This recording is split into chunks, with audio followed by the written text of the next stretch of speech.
그 다음에 이어서는요, 요거 말씀드릴게요. 누구? 전자유도.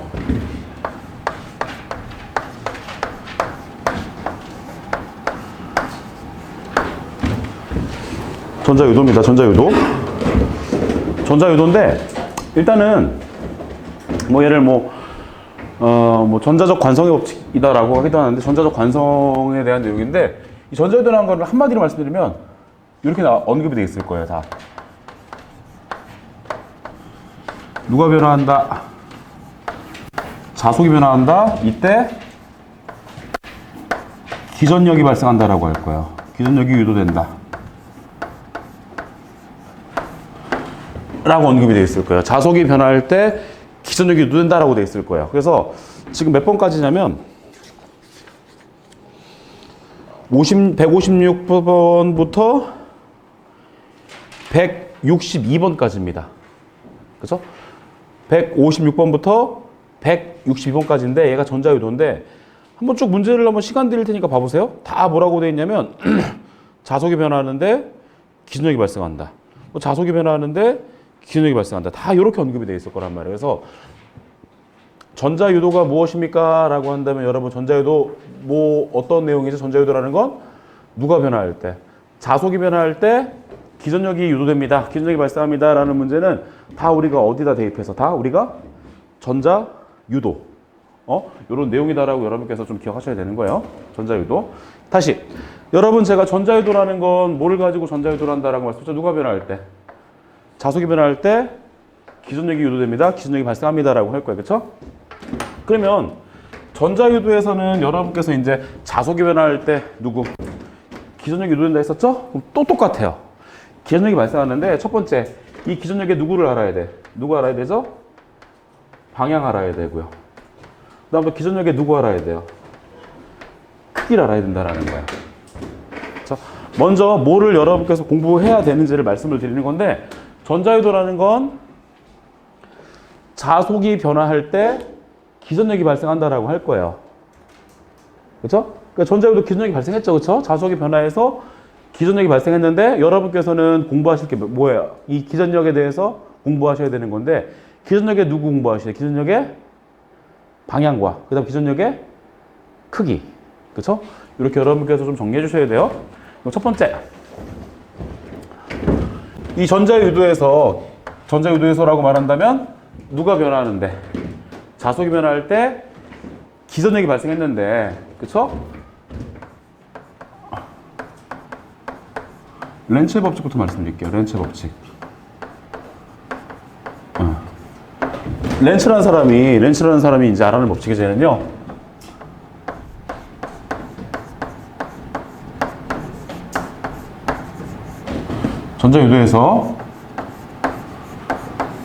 전자유도에서라고 썼으니까 얘 어떻게 이해하셔야 돼요? 전자유도라는 건 자속이 변화할 때 기전력이 발생했는데, 그죠? 기전력이 발생했는데, 이 누구의 기전력의 누구를 알아보는 법칙이다. 기전력의 누구?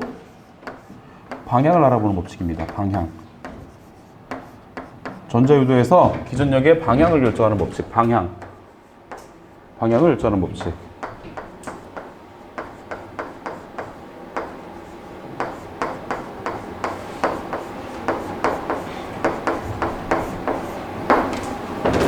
전자유도에서 기전력의 방향을 결정하는 법칙.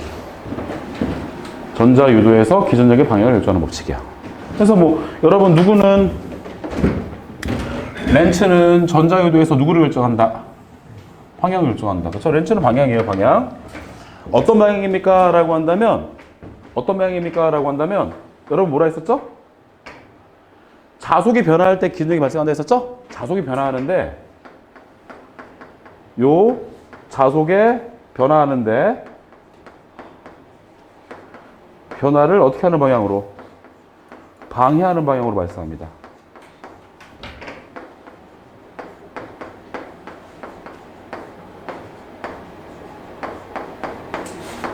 그래서 어떤 방향으로 발생합니다? 방해하는 방향으로 발생합니다.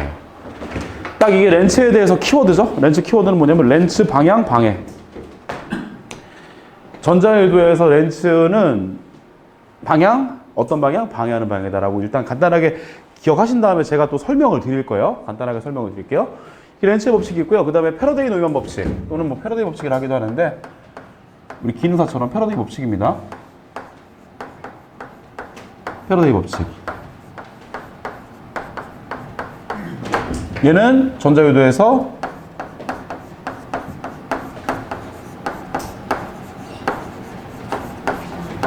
누구? 기전력의 크기를 결정하는 법칙.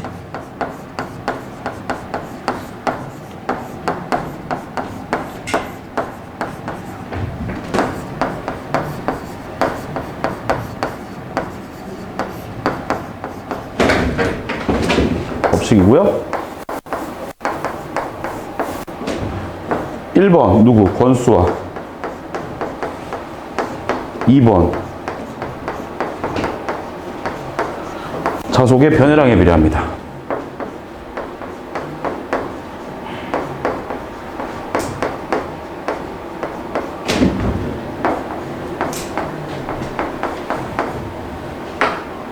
그럼 누구는 패러데이는 누구 기준력의 크기를 결정하는데 누구와 권수와 자속인데요. 자속이 아닙니다. 자속의 변해량에 비례합니다. 이거죠. 그렇죠? 이게 패러데이 법칙의 다예요. 그다음에 식을 써드리면 되는데 일단은 요거를 조금 정리하신 다음에 제가 설명을 드리고 식까지 써서 완성을 시켜 드릴게요. 이제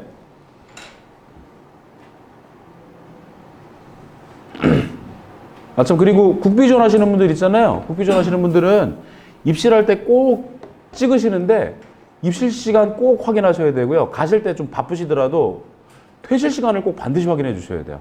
왜냐하면 나는 찍었는데 걔가 기계기 때문에 아무래도 어떤 경우가 있죠? 이게 오류가 나는 경우가 있어가지고 억울하게 내가 왔는데 퇴실 시간이 안 지키게 되면 어떻게 되냐면 결석이 돼요. 그런 경우가 이렇게 존재할 수 있기 때문에 그런 경우가 있을 수가 있기 때문에 그런 경우가 분명히 많이 일어납니다. 많이 일어나기 때문에 입실 시간 꼭 확인하셔야 되고 어떻게 퇴실 시간도 꼭 반드시 확인하셔야 돼. 그래야 불이익을 받지 않으세요. 되게 억울하잖아요. 그렇죠? 왔는데 이게 결석 처리가 되고 하면은 그렇죠? 억울하니까 그거 좀 잘 하셔야 되겠고 그 다음에 여러분 결석은 며칠까지 가능한지 아시나요? 결석은요? 공표전 하시는 분 결석 며칠까지? 80%까지 80%까지 그렇죠? 그래서 한 4번에서 5번? 5번 정도?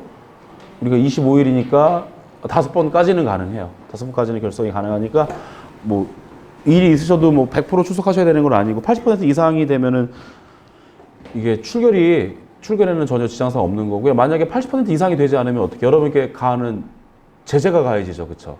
그렇죠? 불이익이 좀 있어요. 그렇죠? 뭐죠? 2달 동안 이 네일뱅 카드를 못 쓰고요. 그 다음에 어떻게 차감이 돼요. 또 돈이 수강료 말고 수강료 외에 더 차감이 돼요. 그런 것들이 있으니까 저기 하셔야 되고요. 그래서 이게 한번 차감이 되면은 되게 머리 아픈 게 뭐냐면 페널티를 한번 받으면 이게 좀 안 좋은 점은 뭐냐면 여러분 필기 합격했어요. 2월달에 합격했어요. 그렇죠? 근데 우리 여러분 실기 특강이 언제부터 시작이냐면 2월 28일부터 시작인데 그 2달 내에 걸려 있잖아요. 그렇죠? 그러면 국비전을 받지 못해요. 국비전 하시는 분들은.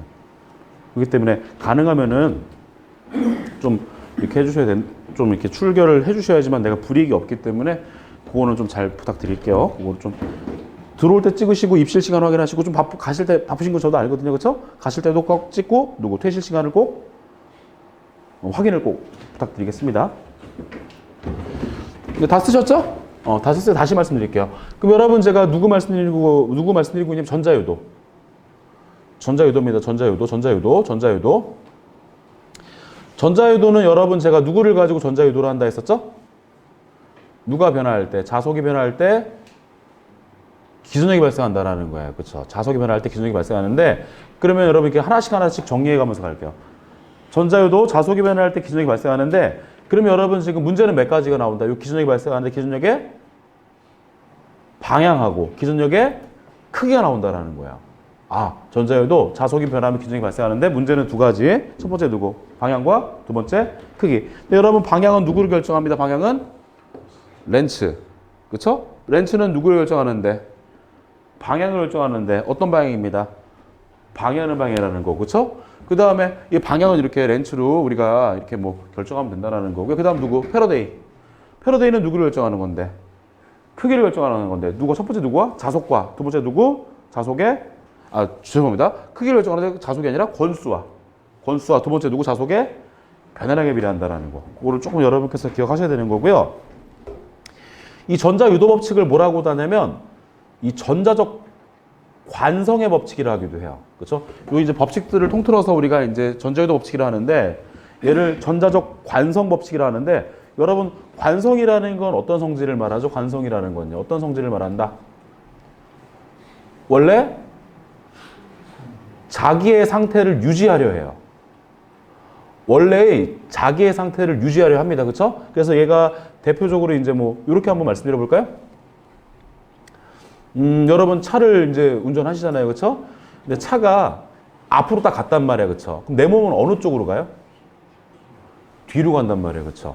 그다음에 차가 좌회전을 해요. 좌회전을 했어요. 그렇죠? 그럼 내 몸은 어느 쪽으로 기울어지죠? 오른쪽으로 기울어진단 말이에요. 그렇죠?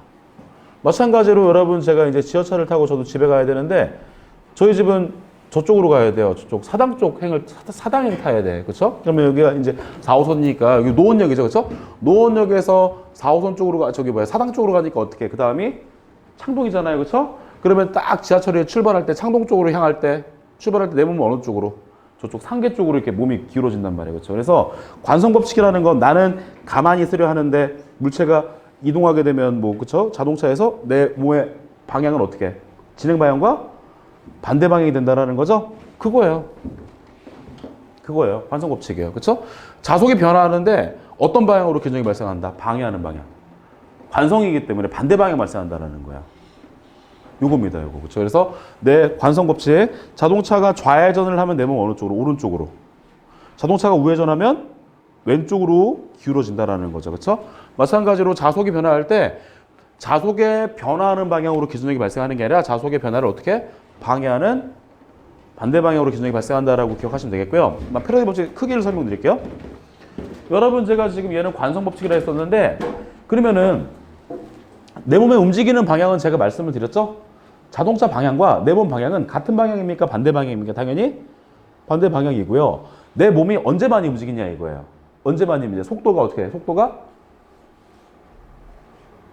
속도가 언제 많이 움직이죠? 속도가 빠를 때, 느릴 때, 빠를 때, 느릴 때.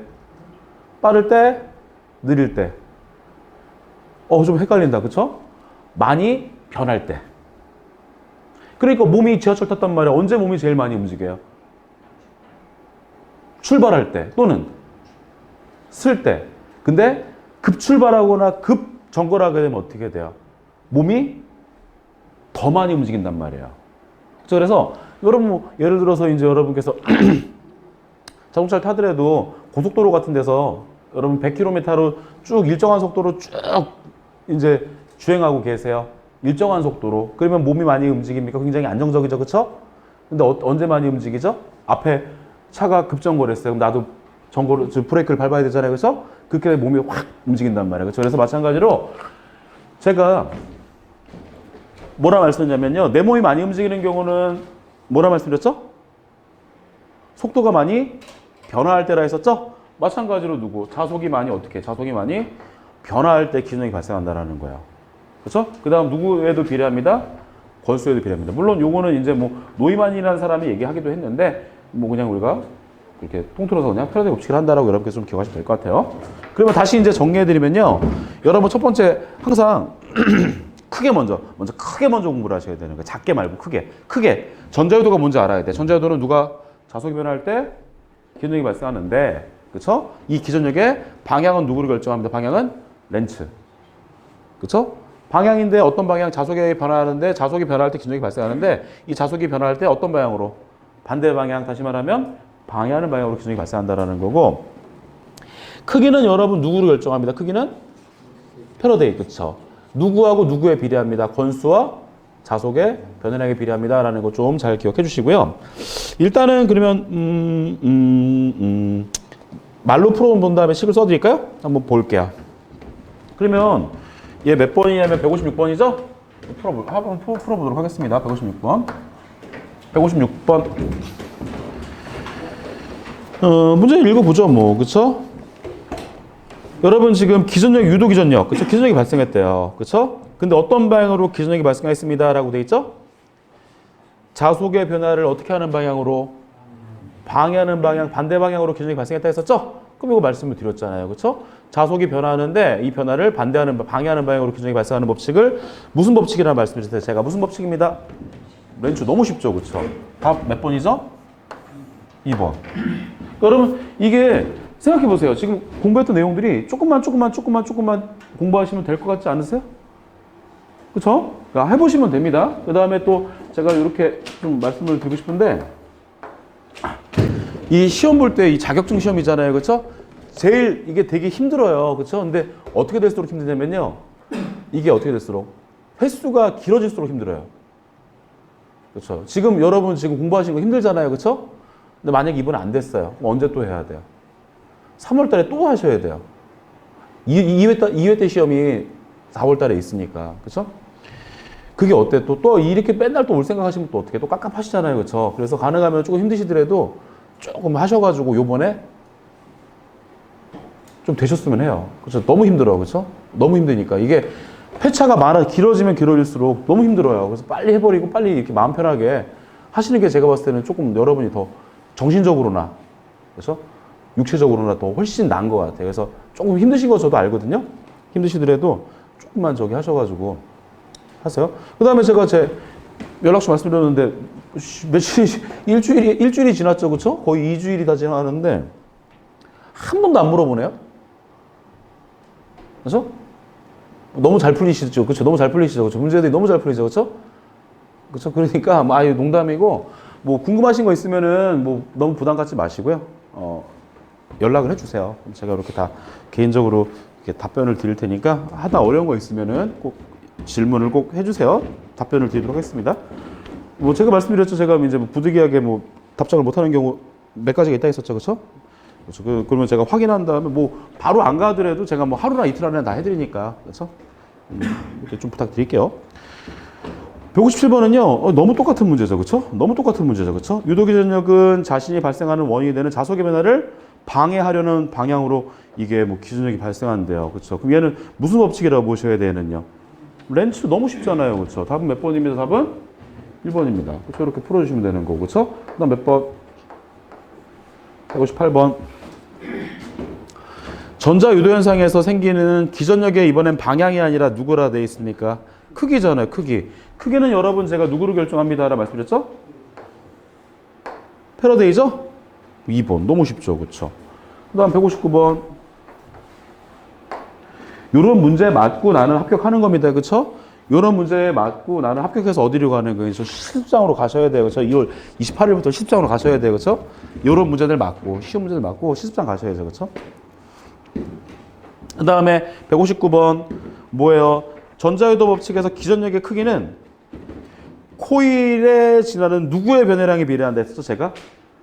자속의 변해량에 비례한다 했었고 그 다음 누구에 비례합니다? 권수에 비례합니다. 말씀드렸죠? 저는 거꾸로 써드렸잖아요. 그렇죠? 권수와 자속의 변해량에 비례합니다. 라고 했으니까 뭐 이렇게 정리하시면 되겠죠. 자속의 변해량과 권수에 비례합니다니까 몇 번입니까? 답이 그래서 얘가요? 2번. 너무 쉬워요. 그렇죠? 이렇게 정리하시면 되겠고 그 다음에 160번. 유도기전력과 관계되는 법칙은 누구입니까? 누구에 비례한다 말씀드렸죠? 자속, 이게 되게 잘 틀리는 거야. 그렇죠? 제가 이 전자유도 법칙에서 기전력의 크기를 결정하는 법칙을 누구라 말씀드렸죠? 제가?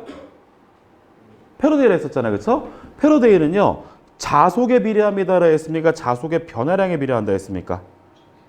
자속의 변화량이니까 2번이 맞거든요. 자속의 변화량이니까 2번이 맞는데 여러분 이거 몇 번으로 많이 해서 틀리세요? 이거 4번으로 많이 해서 틀리세요. 잘 보셔야 돼요. 그렇죠? 자속이 아니라 여러분 자속의 누구에 비례하더라? 자속의 변화량에 비례. 그래서 시간에 대한 변화량에 비례한다라는 거죠. 답이 4번 아닙니다. 이게 거놨어요. 그렇죠? 여러분 이거 아니라고 오는 거예요. 답은 2번입니다. 그렇죠? 여러분 지금 자속이 있는데 여러분 지금 어떤 자속이라 되어 있죠? 쇄골자속 있잖아요. 그렇죠? 쇄골자속이라는 건 요런 자속을 말해요. 여러분 코일이라는 건 제가 뭐라 했습니까? 구리선을 어떻게 여러분 감아놓은 거를 얘를 코일이라 했었죠? 근데 여러분 보면 여기다 내가 자속 N극을 놨어요. 여러분 N에서는 자속이 나와야 돼요? 들어가야 돼요? N에서 나온단 말이에요. 그렇죠? 이렇게 코일을 이렇게 지나가는, 관통하는 자석 있죠. 코일을 지나가는 자석이 있죠. 그렇죠? 얘를 무슨 자석? 얘를 쇠교자석이라 합니다. 근데 이렇게 코일을 지나가지 못하는 자석이 있어요. 이런 자석은 누설자석. 그렇죠? 얘는 쇠교자석. 얘는 누설자석이죠. 쇠교가 뭡니까? 라고 한다면 자석은 여러분 지금 제가 N극이잖아요. 그렇죠? 이 코일 옆에다가 누굴 놨는데? 자석을 놨는데 이게 코일을 지나가는 자석이 있고 코일을 지나가지 못하는 자석이 있는데 이 코일을 지나가는 자석은 쇠교자석.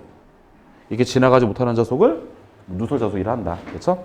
그래서 뭐 전자유도 법칙이라는 건 이렇게 코일을 지나가는, 그렇죠? 쇠교자석의 변해량에 비례한다라는 거죠. 그렇죠? 이렇게 정리하시면 될 것 같고요.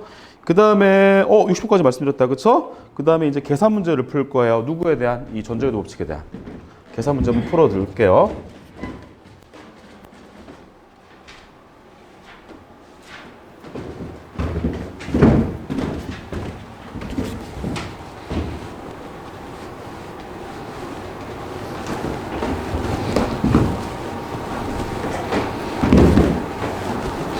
그 다음에 제가 한번 여쭤볼게요. 전자유도 법칙은 여러분 기전력을 구한다 했었죠. 그렇죠? 전자유도 법칙 뭐라 했습니까? 전자유도 뭐라 했습니까? 누가 변화할 때? 자석이 변화할 때 기전력, 기전력 유도된단 말이에요. 그렇죠? 기전력은 우리가 2라고 쓰죠. 여러분 전기 기계 시간에 기전력은 누구로 썼죠? 기전력은요? 2라고 썼잖아요. 이 기전력이라는 거예요. 그렇죠? 첫 번째 방향부터. 방향인데 여러분 기전력의 방향은 누구로 결정한다 했어요? 렌츠. 그쵸? 어떤 방향입니다? 도와주는 방향입니다. 방해하는 방향입니다. 방해. 마이너스 붙여주면 돼요. 이게. 이 마이너스라는 게 의미가 뭐죠? 방향이에요, 방향. 마이너스니까 어떻게 해? 역방향이라는 거죠. 그쵸? 어떤 방향이죠? 방해하는 방향이라는 거죠. 그쵸? 이거 방향 렌츠 법칙이고요. 기전력의 크기죠. 그쵸? 방향, 이제 이 식을 쓴다라는 거죠. 그렇죠? 그 다음에 크기를 볼게요, 여러분. 크기는 여러분 기전력이 누구에 비례합니다 했었습니까? 누구에 비례? 1번 누구에 비례했어? 1번? 자석의 변화량? 그 다음? 권수부터 쓸게요. 권수에 비례하는 데 있으니 권수 쓰면 되잖아요. 그렇죠? 권수는 여러분 여태까지 어떻게 썼어요? N이 권수예요, 권수. 그렇죠? 지금 전자유도를 식으로 써보고 있는, 전자유도 법칙을 식으로 쓰는 겁니다. 패러다이 법칙을요. 그 다음에 여러분 지금 자속이 아니라 누구에 비례합니다라고 말씀드렸죠? 자속의 변해량이라고 했었잖아요. 그렇죠? 근데 여러분 자속은 보편적으로 우리가 기호가 어떻게, 자속의 기호는요 파이예요. 파이예요. 근데 여러분 제가 이렇게 파이라고 쓰면 여러분 뭡니까는요 자속의 변해량이 아니라 그냥 자속에 비례한다라는 거죠. 그렇죠? 그럼 여러분 자속의 변해량에 비례한다라는 건 우리가 어떻게 써주면 돼요? 어떻게? dt분의 d파이라고 써주면 돼요. 미분기호죠. 그렇죠? 근데 우리 미분 안 할 겁니다. 그래서 이 dt분의 d파이라는 건 자속의 변해량을 의미합니다. 그렇죠?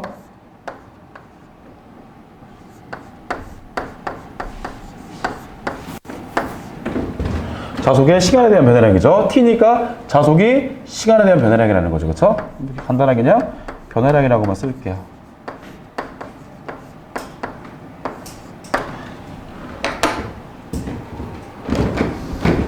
자속의 시간에 대한 변해량이다. t가 있기 때문에. 그렇죠?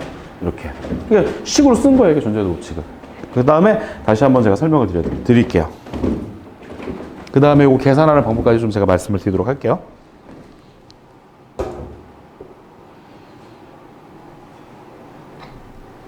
쓰시고 천천히 쓰시고 다 쓰신 분들은 좀 외워주세요. 어차피 이거 외우셔야 되잖아요. 그렇죠? 이제 여러분 이게 외워도 어떻게 대기하시면 또 잊어버리죠. 그렇죠? 다시 반복해서도 외워주셔야 돼요. 근데 이게 반복해서 외워주는데 처음 외울 때하고 두 번 외울 때가 어떻게 시간이 굉장히 달라져요. 그렇죠? 처음 외울 때 만약에 뭐 오늘 공부한 거 댁에서 푸실 때 막 1시간이 뭐 이상 걸렸다면요. 다시 한번 볼 때는 얼마? 시간이 굉장히 줄어들거든요. 그 다음에 굉장히 줄어들어요. 그렇죠? 이렇게 계속 반복해서 저기 하셔야 되고 저는 뭐 시간당 문제 수가 대충 몇 개가 나가죠? 대충 한 30개에서 40개 사이 뭐 이렇게 나가고 있잖아요. 그렇죠? 그러니까 여러분께서 어떻게 충분히 힘드시더라도 복습할 수 있는 뭐 이런 것 같아요. 그렇죠? 그러니까 그거 좀 반드시 이렇게 대기하셔가지고 반복 부탁드릴게요. 그러면 다시 전자유도 법칙, 여러분 전자유도 법칙을 갖다 식으로 나타냈어요. 전자유도 현상을. 그렇죠? 전자유도 법칙 기준력의 방향을 결정하는데 누구를 결정한다 했었죠? 렌츠. 렌츠는 어떤 방향입니다. 방해하는 방향입니다. 누굴 써놨어 제가 여기다? 마이너스. 그쵸? 그 다음에 기준력은 누구에 비례합니다? 이게 누구죠? 이 권수에 비례합니다. 그 다음 이렇게 써놨단 말이에요. 그쵸? 얘는 누구에 비례합니다라는 거죠? 자속의 변화량입니다. 자속의 시간에 대한 변화량이라는 거예요. 그쵸? 그래서 방해하는 방향으로 권수와 자속의 변화량이 비례한다라는 거고, 여러분께서는 이렇게 좀 이해해 주시면 돼요. 여러분 얘가 자속이잖아요. 그쵸? 파이는 자속이죠? 자속이고요. 이 t는 누굽니까? t는요. 자속을 시간으로 나온다 생각하시면 돼요. 그냥 이렇게. 그렇죠? 자속을 시간에 대해 나눠준다라고 생각하시면 됩니다. 그렇죠? 여러분께서는 권수, 그 다음에 자속 나누기 시간이다. 이렇게 정리하시면 될 것 같아요. 그 다음에 여러분, 기사 문제는 이렇게 마이너스를 붙이는 문제가 있기도 하지만, 기능사에서 봤을 때 이렇게 마이너스 붙이는 문제 있었어요? 없었어요? 없었어요. 기능사 문제에서 여태까지 마이너스 넣는 문제가 없었어요. 그러니까 누구를 안 보고, 마이너스를 빼겠다라는 건 누구를 안 보겠다라는 거죠? 방향을 안 보고 그냥 누구만 구하겠다. 그냥 크기만을 구하겠다라는 거죠. 그렇죠? 크기만을 구하겠다라는 겁니다. 그래서 여러분 다시 전자유도 법칙, 자속이 변화할 때 기준력이 발생하는데 그거를 식으로 나타내면 얼마? E는 마이너스 N dt분의 d파이. 언제 쓰는 식이라고요? 자속이 변화할 때 기준력을 구하는 식이에요. 다시 자속이 변화할 때 기준력 구하세요라고 얼마? 마이너스 N dt분의 d파이인데 누구는 보실 필요가 없다라는 거죠? 마이너스는 이렇게 우리가 고려하실 필요가 없다라는 거고, 실제로 왜 또 마이너스가 고려되지 않는지에 대해서 말씀을 드려볼게요. 그럼 여러분 지금 여기에 대한 문제 161번 한번 해볼게요. 여러분 161번.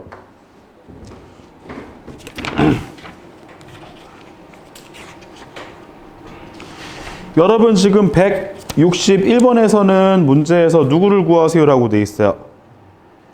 기전력, 그쵸? 그런데 어떤 기전력인지를 보셔야 된다는 거예요. 여러분 다음 시간에도 다음에 나올 내용이 뭐냐면 발전기거든요. 발전기도 기전력을 만들어낸단 말이에요. 그쵸? 근데 원식은 저 식에서 나온다라는 것 같지만 이게 좀 달라요. 내용이. 근데 여러분 지금 60을 보니까 왜 기전력이 발생한다 돼 있어요? 왜 기전력이 발생한다 돼 있죠? 자속이 변한다면 코일의 기전력이잖아요. 그쵸? 자속이 변할 때 기전력을 구하세요라고 했으니까 무슨 법칙이다 얘는요? 패러데이 법칙이라는 거죠. 패러데이 법칙. 그쵸? 그러면 여러분 패러데이 법칙 제가 E는 방향을 고려하지 않고 쓰면 어떻게 쓴다 했습니까? E는 얼마죠? E는요? 권수 얼마? N에 누구? dt분은 얼마죠? d파이. 볼트. 그쵸? 이렇게. 그 다음에 여러분 얘는요. 여기서는 방향을 알 수도 없어요. 그냥 자속이 변한다고 돼 있죠. 그쵸? 근데 변한다라는 건 어떻게 될 수도 있고, 많아지는 것도 변하는 거고, 어떻게 감소하는 것도 증가한다라는 것도 변화하는 거지만, 어떻게 감소하는 것도 변화가 된다라는 거죠. 그렇게 증가 또는 감소를 줘야지만 또 방향을 구할 수가 있어요. 이 문제는 이 문제 자체가 방향을 구하는 게 성립이 안 돼요. 왜? 변화한다라고 했지만 변화는 어떻게 되는 것도 변하고, 증가하는 것도 변하고, 감소하는 것도 변하기 때문에 이 문제 자체는 저기에 대한 문제는 아예 성립하지 않습니다. 그럼 대입하시면 되겠죠? N은 누굽니까? N은요? N은 누굽니까? N은 권수라고 말씀을 드렸죠? 문제에서 지금 권수 몇 회라 주어졌어? 얼마? 200회에다가, 그쵸? 곱하기. 여러분 권수잖아, N이. 그쵸? 권수. 그 다음 여러분 T는 뭐예요? T는요? 시간도 주어졌죠? 여러분 시간이 얼마나 돼 있어요? 시간이 얼마입니다? 0.1초입니다 라고 돼 있고요. 그쵸? 그 다음 여러분 얘 파이가 누구예요? 얘 파이가 누구야? 파이는 자속이죠? 자속이 얼마나 주어졌어요? 이 정도야 그쵸? 여러분 이 정도야 그쵸? 충분하시죠? 얼마가 됩니다 얘는요? 못했잖아 이렇게 800V 충분하시잖아요. 그치? 이렇게. 그쵸? 몇 번입니까? 라고 한다면 답이 몇 번이죠? 얘는요? 얼마? 800이죠? 800. 그쵸? 여러분 이렇게 풀어주시면 되는 거죠. 그쵸? 그 다음 누구? 162번. 마찬가지로 여러분 지금 162번 누구를 구하세요? 라고 돼 있습니까? 162번 누구를 구하세요? 라고 돼 있죠? 맞아요. 기전력을 구하세요. 라고 돼 있습니다. 그쵸? 기전력을 구하세요라고 했는데 기전력이 왜 발생했대요 지금? 자속이 변했다네 지금 그쵸? 기전력이 발생했는데 왜 발생했습니까? 자속이 변했기 때문에 발생했다라는 거죠? 그럼 자속이 변화할 때 기전력을 구하는 거니까 어떤 법칙으로 구해주면 되는 겁니까? 얘도 패러데이 법칙이죠. 패러데이 법칙 그쵸? 그래서 패러데이 법칙 여러분 기준형은 얼마? E는 얼마입니까? E는 얼마? E는 얼마에다가 N 마이너스 무시하고 DT는 얼마? D 얼마죠? 파이 그쵸? 자속 파이 끝. 그럼 여러분 요 N이 누굽니까? N이 누굽니까? N이요? 권수 몇 회라 돼 있어요? 50회. T는 누구죠? T는요? 시간 몇 초 동안에 0.5초 동안에 자속이 변했는데 여기서 중요한 건 자속이 얼마인지가 중요하지 않아요. 자속이 얼마인지가 중요하지 않고요. 그럼 뭐가 중요하죠? 자속이 얼마큼 변화했는지가 중요해요. 제가 다시 기준력은 자속이 비례하는 게 아니라 자속이 변화량에 비례한다 했었잖아요. 그렇죠? 근데 여러분 자속이 지금 문제를 보니까 160번 문제를 보니까 자속이 얼마에서 얼마가 됐다 돼 있습니까? 0.1에서 0.2로 변했죠? 그럼 0.1에서 0.2가 됐기 때문에 변화를 했는데 변화는 얼마큼 했다라는 거예요, 걔가? 0.1만큼 변화했다라는 거죠. 0.1에서 0.2가 됐으니까, 그쵸? 자속의 변화량은 0.1이 된다라는 거지, 이렇게. 그쵸? 0.1 써주시면 되는 거죠, 뭐, 이렇게.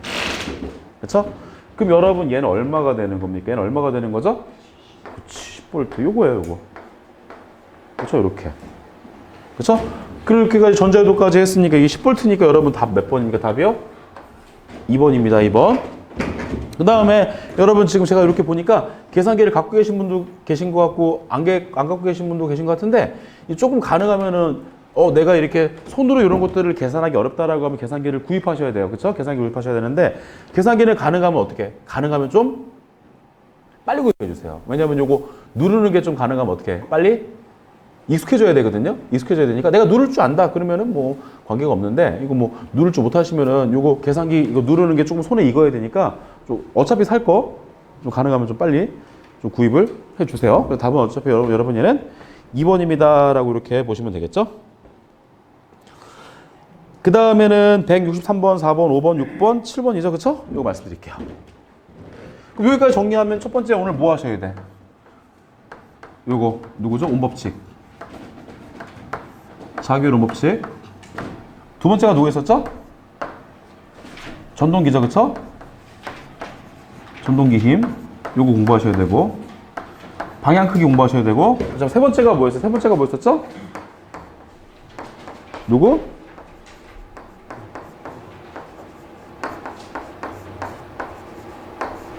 요거 그 다음 누구죠?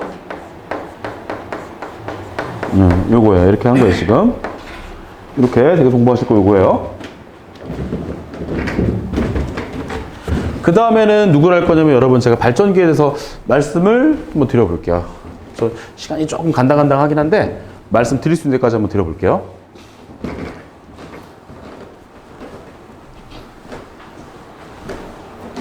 그럼 비교해 볼까요? 여러분 아까 전에 제가 누구 말씀드렸죠? 전동기. 그쵸? 제가 전동기는 누구를 가지고 전동기를 말씀했어요? 어디 내에서? 자장 내에서 누가 흐를 때? 전류가 흐를 때 뭐가 발생한다? 힘을 발생하는 기계다라고 말씀드렸죠? 이게 전동기였어요. 그쵸? 맞습니까? 그 다음에 여러분 제가 이렇게 전동기를 말씀했으니까 누구 할까요? 그 다음에 누구? 발전기. 그쵸? 얘는 뭐예요? 얘는요? 발전기는 뭐를 가지고 발전기를 하죠? 발전기는 누구를 가지고 발전기를 합니다? 어디 내에서? 자장 내에서 도체가 뭘 하게 되면 운동을 할 때 뭐가 발생한다? 기전력이 발생하는 기계입니다. 그렇죠? 자장 내에서 도체가 운동을 할 때 기전력을 발생하는 기계가 발전기예요.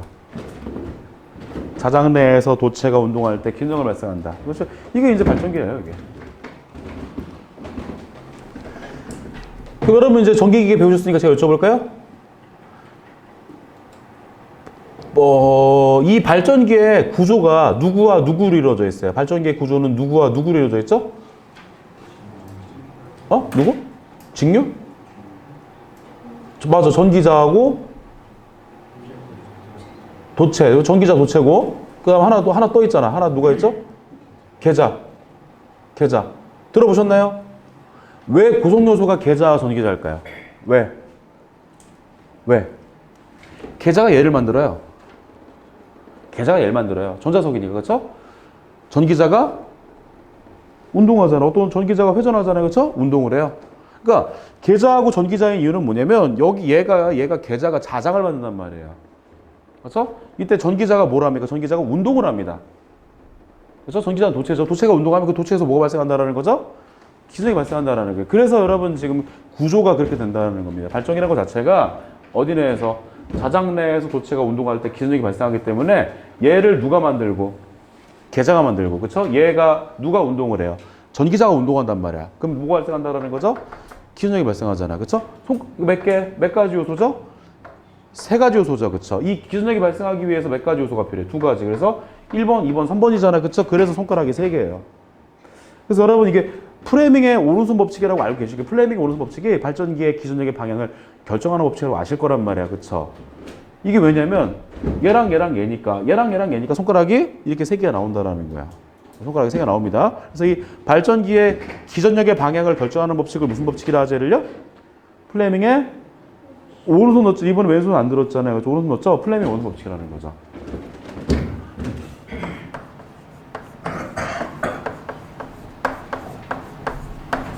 플레밍의 어떤 손 법칙? 오른손 법칙입니다.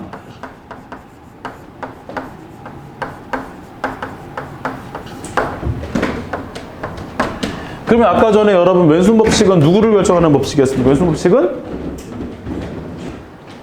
전동기, 그쵸? 전동기였었죠? 오른손은 누구죠? 발전기. 발전기에 누구 방향 결정하는 겁니까? 발전기는 얘 방향 결정하는 거죠. 얘 방향.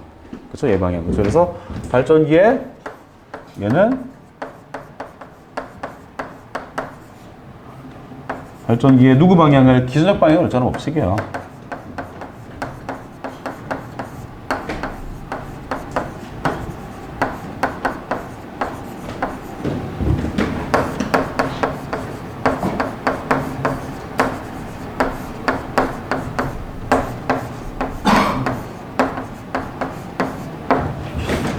발전기의 기전력 방향을 결정하는 법칙입니다. 발전기 기전력 방향을 결정하는 법칙. 그럼 여러분 이 발전기가 기전력이 발생하기 위해서는 누구하고 누가 필요해? 누구와? 자장 내에서, 그쵸? 누가? 운동을 해야 된다는 거죠. 그쵸? 그래서 얘 방향인데 얘를 각각 누구 방향으로? 엄지와? 검지와? 중지로 우리가 이렇게 나타낼 수 있다는 거야. 그쵸? 첫 번째 누구 방향? 엄지 방향이죠. 엄지손가락 방향. 엄지손가락이 누구의 방향이지, 얘가요? 운동 방향입니다. 운동 방향. 근데 이제 이 운동이 적게 할 수도 있고 많이 할 수도 있죠? 근데 운동이 많게 한다, 적게 한다라는 걸 가지고 우리가 어떤 요소로 나타낼 수 있죠? 운동이 많다, 운동이 많이 하고 있다, 운동을 적게 하고 있다라는 걸 어떤 요소로 나타낼 수 있어요? 얘가? 속도입니다. 속도. 그래서 속도가 빠르다라는 걸 의미가 뭐야? 운동을 많이 하고 있다라는 거고, 그쵸? 이게 뭐야? 속도가 느리다라는 건 운동을 어떻게 하고 있습니다. 운동을 적게 하고 있다는 내용이 된다는 거잖아요. 그쵸? 그래서 여러분 얘 엄지손가락은 도체 운동 방향인데 이 운동이 많다, 운동을 많이 한다, 운동이 적게 한다라는 걸 가지고 우리가 어떤 요소로 나타내겠다라는 거죠? 속도로 나타내겠다라는 거야. 그쵸? 그래서 여러분 요 운동 방향을 가지고 누구의 방향이라 하기도 한다 얘는요? 속도 방향이라 하기도 합니다. 속도. 그쵸? V. 속도 V죠? 벨로시티 V. 그래서 엄지가 운동 방향이다, 속도 방향이다라고 여러분께서 이렇게 좀 보시면 되겠고요. 그 다음 누가 있죠? 검지. 검지 손가락은 누구의 방향? 자기장의 방향입니다. 자장의 방향. 그렇죠? 여러분 자장의 방향은 항상 어디서 어디를 향한다? N에서 S로 향한다. 자속의 방향도 항상 어디서 어디를 향해요? N에서 S로 향하기 때문에 이 자장의 방향은 우리가 누구의 방향이라 할 수 있다? 자장의 방향은 자속 밀도의 방향이라 할 수 있다라는 거고, 마지막으로 중지가 누구의 방향입니다. 중지가 누구의 방향입니다. 얘가요? 기전력의 방향이라는 거야. 얘가 이렇게. 이게 오른손 법칙입니다. 오른손 법칙. 그래서 발전기죠. 발전기. 자장 내에서 도체가 운동할 때 누구를 결정하는 법칙? 기전력을 하는 법칙이에요. 그렇죠? 그러면 발전기는 무조건 이렇게 준단 말이에요.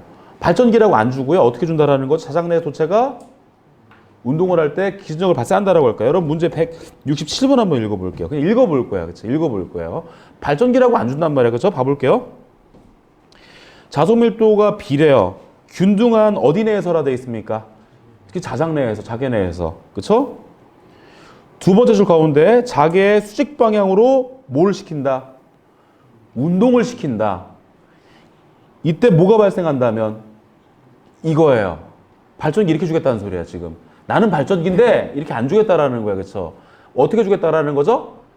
자장 내에서 운동을 할 때 기전력이 발생합니다라고 줄 거란 말이에요. 그러니까 여러분께서도 발전기를 이제 뭐 과목마다 다르단 말이에요. 그렇죠? 뭐 우리 기계, 전기 기계에서는 뭐 다른 형태로 설명을 하겠지만 지금 이 과목에서 우리 전기 회로 과목에서는 어떻게 이해해 주셔야 돼요? 자장 내에서 도체가 운동을 할 때 기전력이 발생합니다라고 할 거예요. 그렇죠? 근데 여러분 이때 기전력의 방향을 결정하는 법칙을 뭐라 한답니까? 얘를 플레밍의 오른손 법칙으로 결정한다라는 거죠. 그렇죠? 그럼 여러분 마찬가지야. 또 발전기는 자장 내에서 운동할 때 도체에 기전력이 발생하는데 공부하실 거 기전력에 대해서 공부하셔야 되는데 1번 누구 또 누구죠? 방향. 2번은 누굽니까? 2번은 누구죠? 그러면요? 크기. 방향 크기. 방향 크기죠. 그쵸? 방향을 했죠? 누구를 결정한다? 플레밍의 오른손 법칙을 결정한다라는 거. 그쵸? 속도, 자속 밀도, 기준적인 방향이라는 거죠. 얘가 방향이고, 첫 번째 방향이고. 그럼 두 번째 누구 알고 계셔야 돼요? 두 번째 누구죠? 크기. 이 기준적인 크기죠? 이게 전자유도 법칙으로 풀어내는 건데, 여러분 보게 되면은, 아까 전에 여러분 전동기의 힘 기억나세요? 안 나세요? 전동기의 힘 F. 전동기의 힘 F 기억나요? 안 나요? 났으면 좋겠는데. 나요? 안 나요? 안 나죠, 그쵸? 아까 막 되게 막 여러 번 외우고 반복하고 했었는데도 조금만 지나니까 이렇게 금방 잊어버린단 말이에요. 그래서 근데 제가 딱 쓰면 여러분 알아요. 얼마였냐면 I, B, L 이거 보면 이거 맞다. 또 보셔야 된다라는 거죠, 그렇죠? 자꾸 보셔야 된다라는 거죠, 그렇죠? 요거예요, 요거, 그렇죠? 발전기의 기준력의 크기가 얼마입니까라고 한다면 기준력은 2죠. V, BL 사이즈 똑같아요. V로만 바뀔 뿐입니다. 누가? I가. 그렇죠? I가 V로만 바뀔 뿐이야. 이렇게 똑같아요. 전동기의 힘은 IBL 사인 세타, 발전기의 기준력은 VBL 사인 세타. 누구를? I를 누구로 바꾸게 된다면 V로 바꾸면 누구라는 소리죠? V로 바꾸면 얘가 발전기라는 소리야. 발전기. 그쵸? 아까 이 전동기의 I를 누구로 바꿔주면 V로 바꿔주면 얘가 이제 저기라는 거죠. 발전기라는 거죠. 그렇죠? 그럼 여러분 그래서 V는 누굴 말한답니까? V는 누굴 말하는 거냐면요. 속도. 속도는 항상 단위가 어떻게 써야 돼? 미터 퍼 세크. 나머지 안 쓸게요. 여러분 여기서 B는 누굴 말하죠? B는요. 자속 밀도. 얘는 길이. 얘는 자속 밀도고 얘는 길이고 얘는 누구죠? 세타라는 건 각도. 그렇죠? 얘는 속도고 아까 똑같아요. B는 자속 밀도, L은 길이, 세타는 각도. 그래서 발전기의 기준력의 크기는 얼마? VBL 사인 세타입니다. 그렇죠? 여러분께서 이렇게 기억을 좀 해주세요. 이렇게.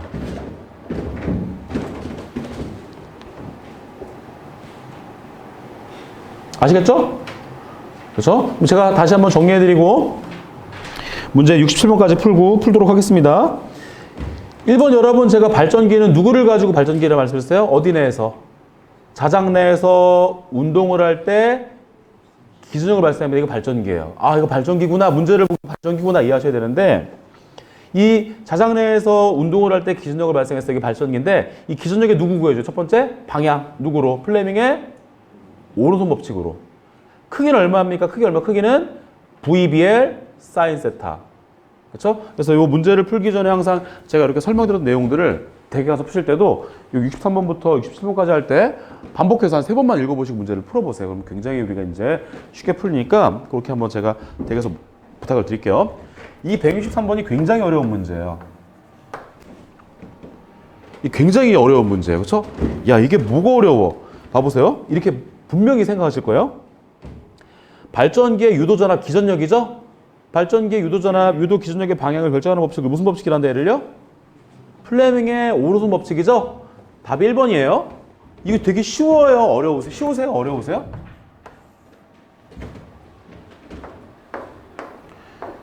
되게 쉽지 않나요? 그쵸? 되게 쉬워. 되게 쉬워. 근데 왜 어렵다고 하지? 이거를 잘못하면 렌츠로 가요. 렌츠. 여러분 렌츠도 누구를 결정하는 겁니까? 렌츠도 기전력의 방향. 플레밍의 오른손 법칙도 기전력의 방향이에요. 이렇게 보면 이제 헷갈리기 시작한다는 거죠. 그렇죠? 렌츠도 여러분 아까 지워버렸다. 그렇죠? 렌츠도 여러분 뭐였었죠? 기전력의 방향. 어떤 방향입니다? 방해하는 방향입니다. 이게 이제 헷갈리기 시작하는 거예요. 그렇죠? 근데 플레밍의 오른손 법칙도 뭐죠? 기전력의 방향이라는 거예요. 근데 플레밍의 렌치라는 것은 반드시 어떤 언급이 되어 있어요? 반드시 방해. 플레밍의 오른손은요? 발전기. 이런 언급이 들어있어야 된다는 거니까 이게 아무것도 아니고 이게 뭐가 어렵지가 아니라 되게 어려운 문제입니다. 헷갈리는 문제예요. 그렇죠? 그럼으로써 164번도 어려운 문제입니다. 여러분 64번을 보면요. 도체가 뭐 하는 경우라 돼 있죠? 운동하는 경우라 돼 있죠? 이때 뭐를 결정하세요? 기전력의 방향을 결정하세요입니다. 그럼 이거 렌치일까요? 아니면 플레밍의 오른손일까요? 플레밍의 오른손입니다. 그렇죠? 왜? 여러분 제가 발전기 뭐라 했어요? 발전기는 자장 내에서 도체가 뭐 해야 됩니다. 이거 그래서 발전기라는 거예요. 운동 때문에. 그렇죠? 운동 때문에 발전기라는 거예요. 그렇죠? 근데 여러분 이거 답 몇 번 해놓고 1번 해놓고 내가 왜 틀렸는지 모르시는 분 많아요.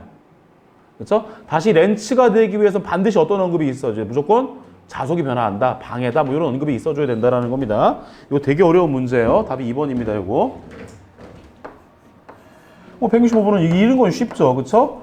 플레밍의 오른손 법칙에서 어떤 손가락이라 되어 있어요? 셋째, 중지를 의미하죠? 그러니까 누구 방향입니다. 중지는요? 기전력이죠? 몇 번? 3번. 이렇게 풀어주시면 되는 거고. 그렇죠? 그 다음에 166번 한번 봐볼게요. 문제 한번 읽어보세요. 166번 문제를 한번 읽어보세요. 기전력을 구하라 했는데 기전력을 구하라 했어요. 그렇죠? 근데 왜 기전력이 발생했는지를 여러분께서 항상 보셔야 된다라는 거예요.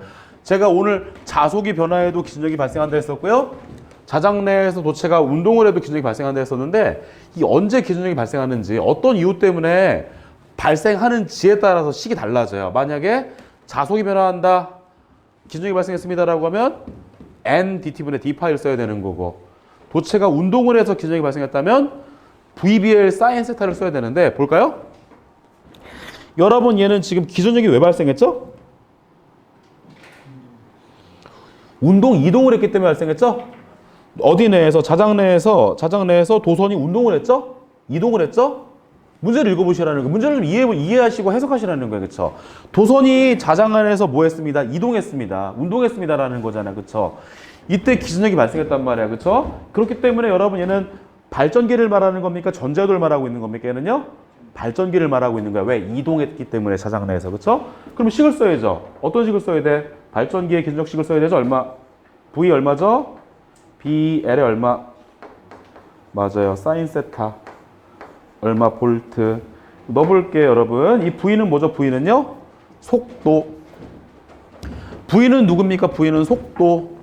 찾아야지, 여러분. 지금 속도가 있어요? 없어요? 속도 없잖아요. 그쵸? 속도가 얼마라고 주어지지 않았단 말이야. 그래서 여러분께서 속도를 구해주셔야 되는데 속도는 어떻게 구합니까? 속도는요? 이동거리를 시간 나눠주면 되는 거잖아요. 그렇죠? 예를 들어서 여러분 이렇게 하잖아. 2시간 동안에 100km 갔어요. 그럼 속도가 얼마죠? 2시간 동안 100km 갔어. 속도 얼마라 해? 50. 2시간 동안 100km 가면은 속도를 50이라 하잖아요. 그렇죠? 왜?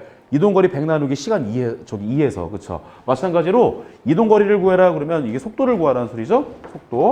속도는 항상 미터 세크로 넣어주셔야 된다라는 거예요. 미터 퍼 세크로. 그래서 속도를 구할 건데 속도는 이동거리 나누기 시간이죠? 여러분 지금 몇 미터 이동했습니다라고 되어 있습니까? 몇 미터 이동했습니다?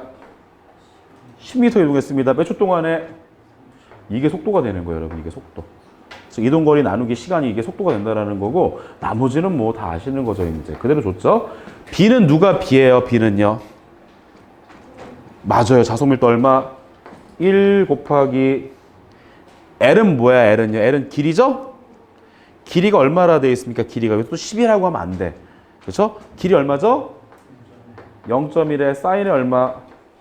각도는 90도죠? 직접적으로 각도가 있진 않지만 어떻게 언급이 되어 있어요? 그렇죠. 수직. 두 번째 줄만 앞에 수직. 그렇죠? 얘를 이제 계산기로 눌러보라는 거죠. 그렇죠?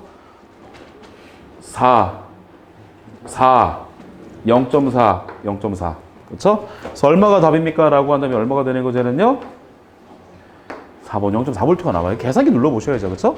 얘는 0.4V가 나온다라는 거고, 그다음 조금 힘내주세요. 마지막 문제입니다. 마지막 문제. 167번. 167번. 여러분 지금 마찬가지로 167번을 읽어보면 어때요? 얘도요. 어디 내에서 첫 번째 줄 가운데 어디 내에서라 돼 있죠? 자개 내에서 두 번째 줄 도체가 뭐합니다? 운동합니다. 뭐가 발생했어요? 기전력이 발생했다라는 거죠. 자개 내에서 도체가 운동했으니까 기전력이 발생했으니까 발전기라는 거죠. 그럼 여러분 발전기의 식이 얼마? E는 얼마입니까? E는 얼마죠? E는 얼마? V 얼마? BL 얼마죠? 사인 세타가 바로 발전기의 기전력 식이에요. 얘가요. 얘가 발전기의 기전력의 식이죠. 그쵸? 근데 얘는 기전력의 식이죠. 그쵸? 근데 문제는 여러분 지금 누구를 구하세요라고 했습니까? 문제는 누구를 구하세요라고 했죠? 속도. 그럼 여러분 속도는 누굴 구하라는 거죠? 여기서? V. V잖아. V. 그럼 V는 어떻게 되면 돼? 얘가 넘어가면 되죠? 넘어가니까 누구로 가면 돼? 넘어가니까 나누기. 그래서 얼마가 되는 거죠? 얘는요? BL의 얼마? 사인 세타분의 얼마가 됩니다? 2가 되겠죠? 이렇게. 그렇죠? 곱하기 넘어가면 나누게 되니까. 그렇죠? V는 BL 사인 세타분의 2가 되더라. 그 답이 몇 번이라는 거죠? 얘는요? 4번입니다. 여러분께서 이렇게 정리해 주시면 될 것 같아요. 이렇게 여러분께서 정리하시면 될 것 같고요. 그래서 오늘은 여러분 제가 5가지 했었죠? 1번 자교회론 법칙, 2번 전동기, 3번 평행노선 힘, 4번 전자유도, 5번 발전기까지. 그렇죠? 이렇게 말씀드렸으니까 여러분 댁에서 이렇게 복습을 항상 하시면서 문제를 풀어주길 바랄게요. 그래서 오늘 여기까지 하고요. 다음 시간에 이어서는요. 여기 이어서 제가 또 문제를 설명드리도록 하겠습니다. 오늘은 여기까지 하고 마치겠습니다. 수고했습니다. 고맙습니다. 예, 감사합니다.